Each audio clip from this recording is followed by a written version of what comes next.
Hello, everybody. Welcome back to another week of the European Tour picks and bets. My man Tom Jacobs coming to us from the UK. How are we doing?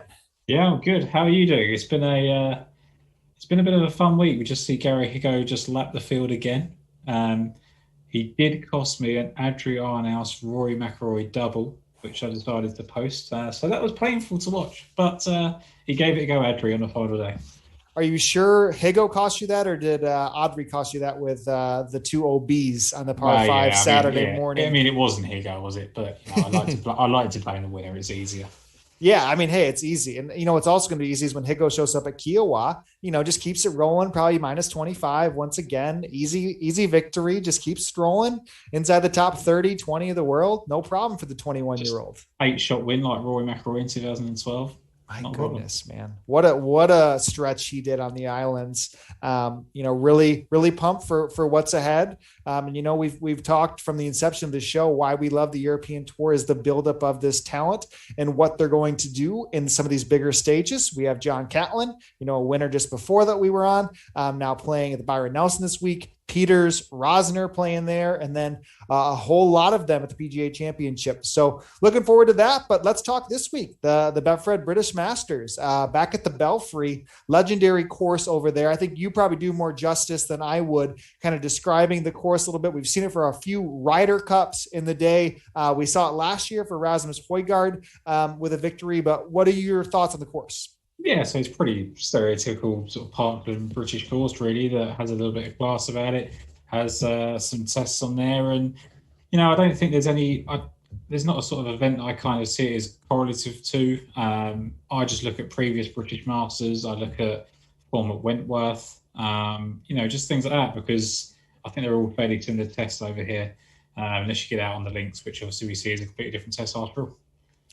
Yeah, and if you looked into the strokes gain stats from the one time we played this course when we had them on the European Tour, the leaders just, irons dialed in. You had to be hitting those approaches close. You didn't really, if you're leaving yourself with chips, you're not really having an ability. I mean, Højgaard, Walters, who were in that playoff last year, Benjamin Hebert, Martin Keimer, of those guys collectively, they were losing strokes around the green.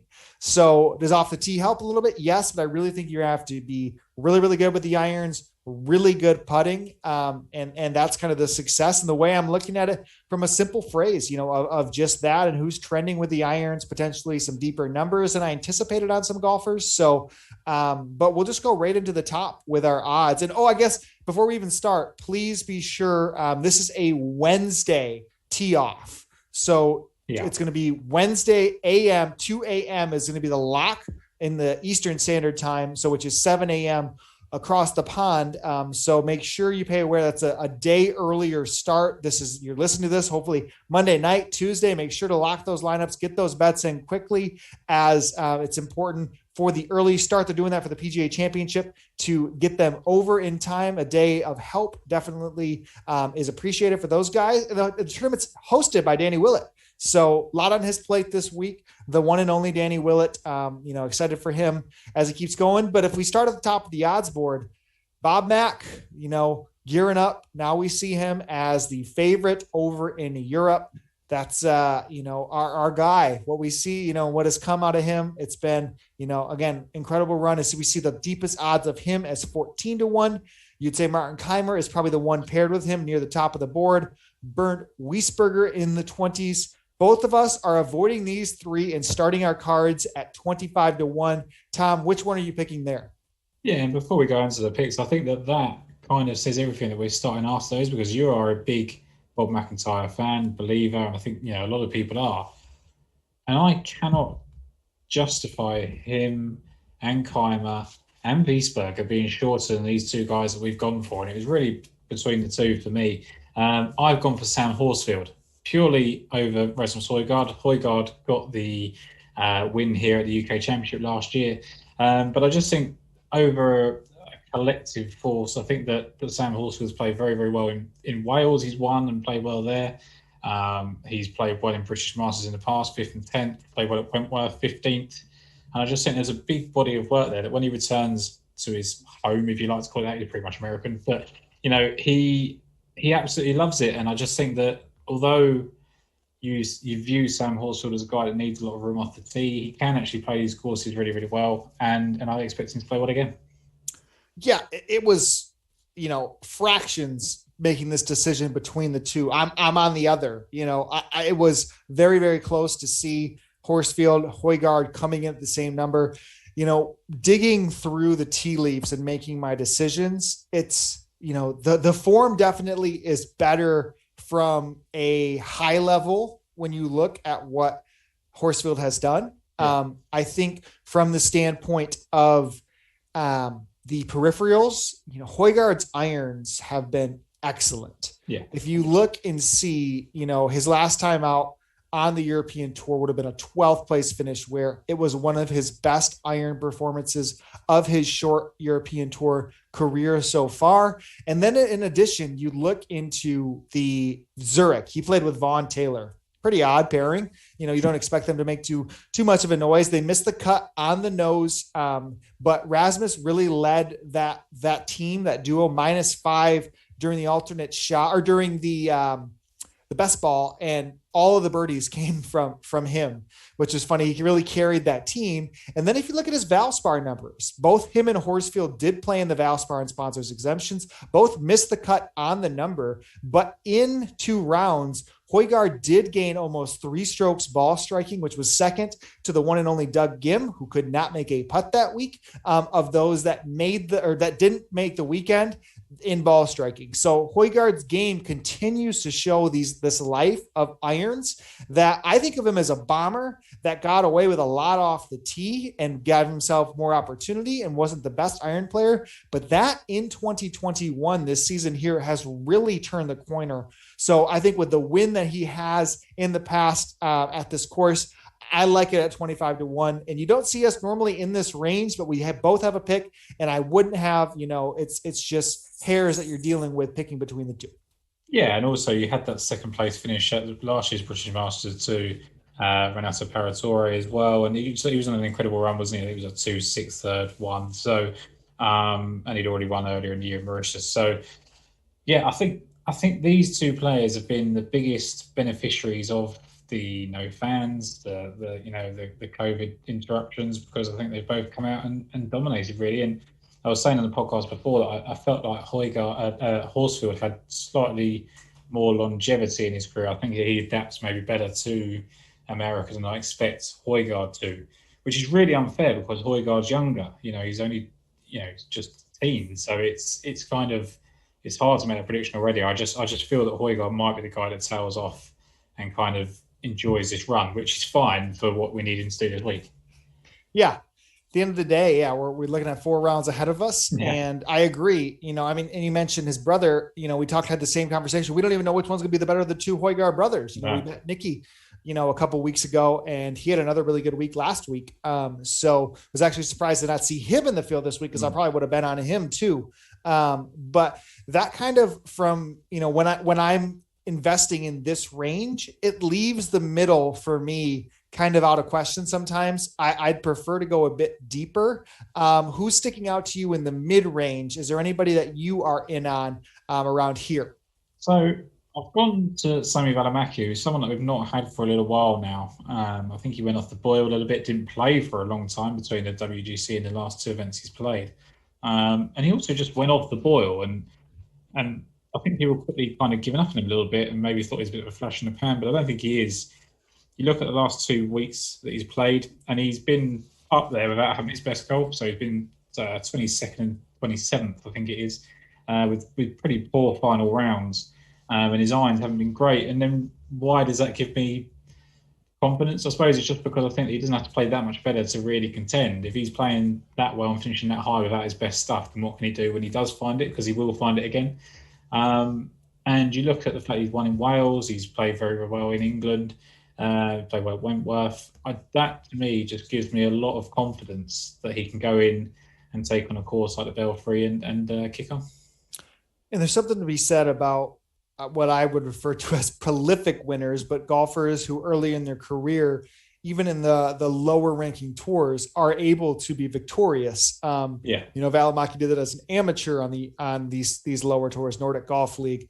And so, yeah, you don't worry about that when he's in contention on Sunday. You just more, you think he's gonna to take it home. So yeah, I enjoy that. The one that was intriguing to me that I'll probably end up playing a decent bit on DraftKings, which did boost their top prize for this week on DraftKings. It's now $5K to first for their big GPP. It's a $12 entry instead of $8 entry, but $5K to first. So make sure we fill that up with the early start. But Adri Arnas, 45-1 to your point. Yeah, he's had 2 excellent weeks in a row.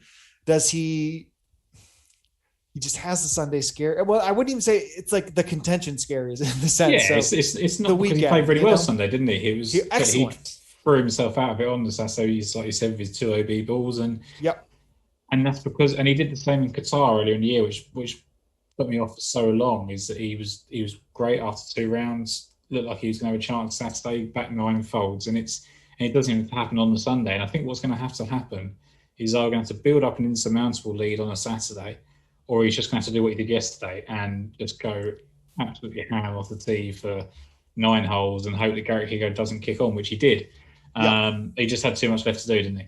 Yep. And that ends up being the thing where, it was maybe, carefree play because he didn't really have a chance at there wasn't that point that you felt, okay, this is really a sweat. Once Higo aced it, I think on 6 or 7, that was pretty much over. But so if I'm going to keep going on, to me, it's, I think, my favorite bet of the week, the one I woke up this morning ready to fire on. Actually, I have a pair of them. The second one we are both on. This one right here, when I think Britain golf, when I think conditions up, scores are difficult, and the wind looks like it could play a factor this week. I think Eddie Pepperell, man. And when, you get this delight of a golfer and Eddie trending, over the weekend, leads tee to green on Sunday, leads the week in greens and regulation. That's fun. Betting on Eddie Pepperell is fun. And I think, he's now turning into a very trendy pick overall this week. Red Hot Ben Coley is on him as well. I just, if you just see a glimpse of form, because it felt like it hasn't been there with Eddie. Yeah. And all of a sudden you see it a little bit, you get a pretty good number in this field in a track that should suit. I'm in. Yeah. I mean, you got 2 candidates like that. You've got Andrew Johnston and you've got Eddie Pepperell, and they're both popular for very different reasons. Eddie Pepperell is probably the most British person you'll ever meet. He's very dry sense of humour.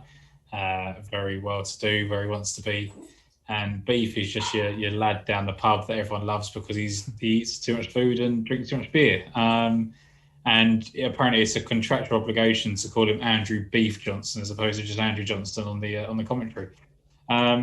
But yeah, I mean, Eddie Pepperell is possibly one of the nicest people you'll ever meet, I'd have thought. He thanked me for his support at Wentworth once when I actually watched him play 1 hole.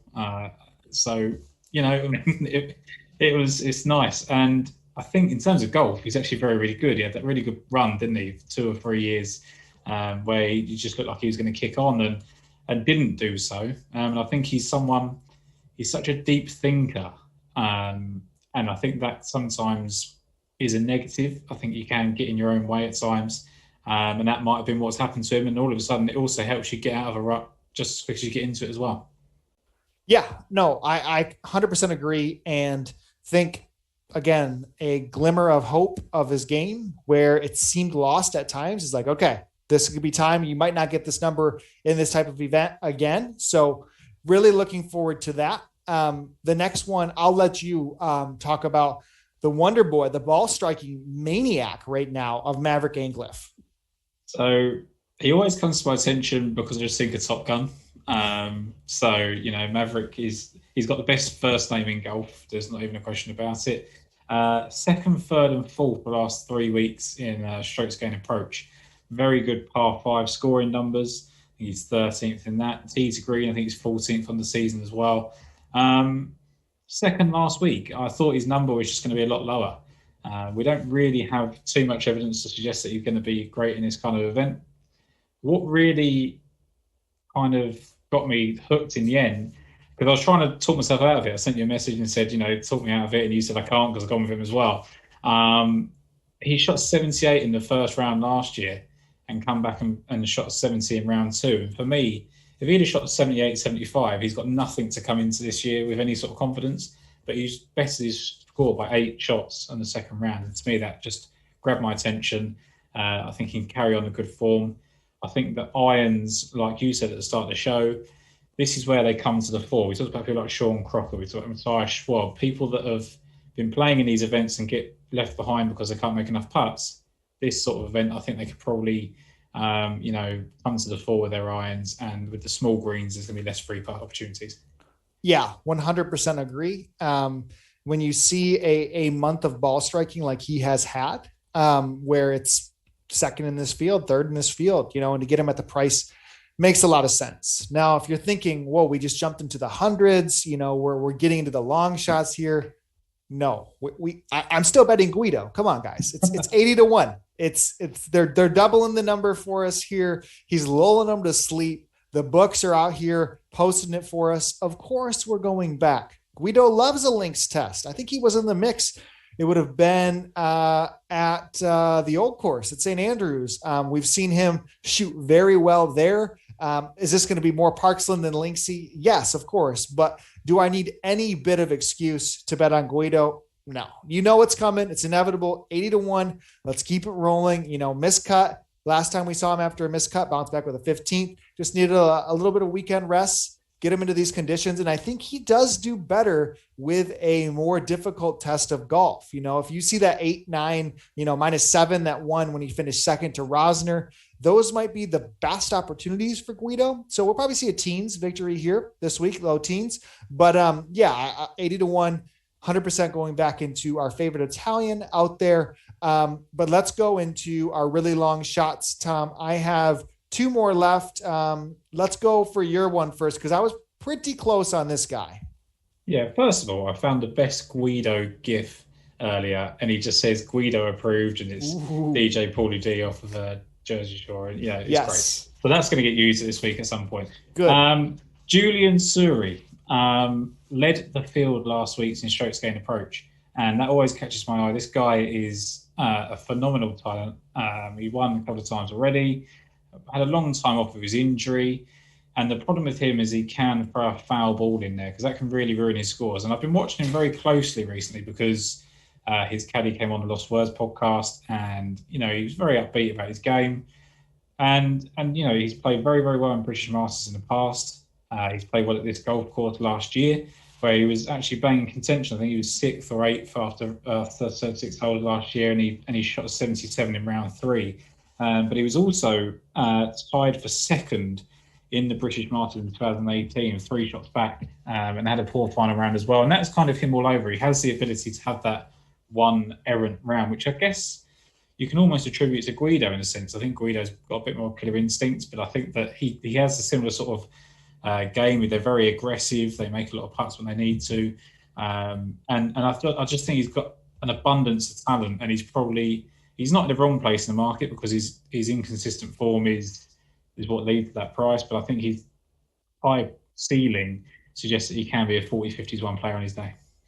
Yeah, I love the talent, love rooting for Surrey, American that has shown up in some big time places. I agree. I am worried that he has to keep the ball in play, to be able to have the finish that he did with how bad he was off the tee was quite spectacular, because it was, I think, a OB ball once a day, if not 3 of the 4 days he had one. So yeah, if you eliminate those, he's pushing 20s and having a really strong weekend. It's probably half the number.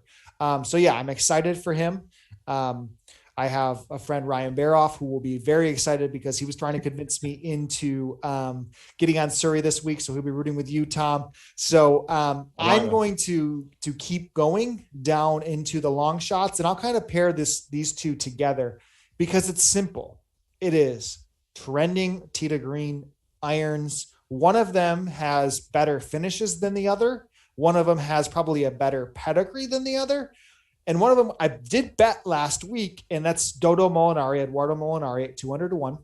Again, what he continues to do from an approach standpoint, from a ball striking standpoint, it's ridiculous. His finishes are so bad, honestly. I mean, his best finish is 28th in the last 7 weeks.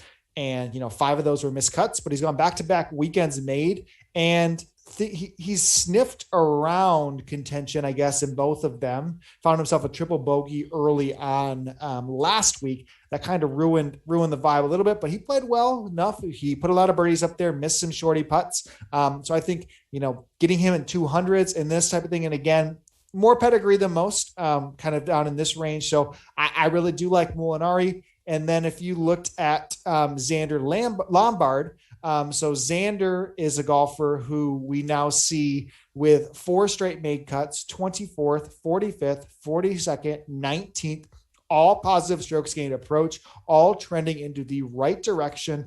He, withdrew at this event last year, at this course last year. I overall really am intrigued to continue his. And again, he was available at 250s at some of the books here in the States that were playing a decent amount of places. So I'm very intrigued at him. I know you have books that are offering up to 10 places with Betfred being the sponsors. So yeah, that does make a huge difference in betting some of these long shots, but 6 places for some of these guys, very intrigued at. So those would be my last 2 that I would be rounding out my card with. Yeah, I mean, like I said to you the other day, Eduardo Molinari's, if anyone's going to believe in himself from an approach and tee screen standpoint, it's him. I think he's finding out that the putt is probably more important that he's putting the stock into. Unfortunately, Xander Lombard is a talent that he can go low on any given day. Like, he can just go and shoot 7, 8 under. It's going to be tough on this kind of golf course, but he's so volatile, and that's why he's 250 to 1. But his actual top grade talent, you look at all these recent South African winners, and you don't think he's the sort of person that's going to be far behind. So I think it's always worth having one on your card at the moment.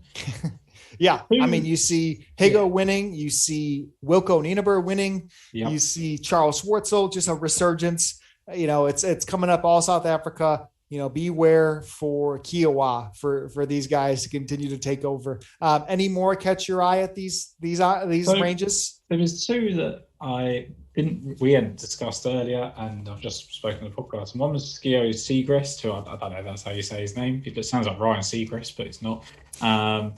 French golfer. He's had limited success really, but he's 22nd and 12th the last 2 starts.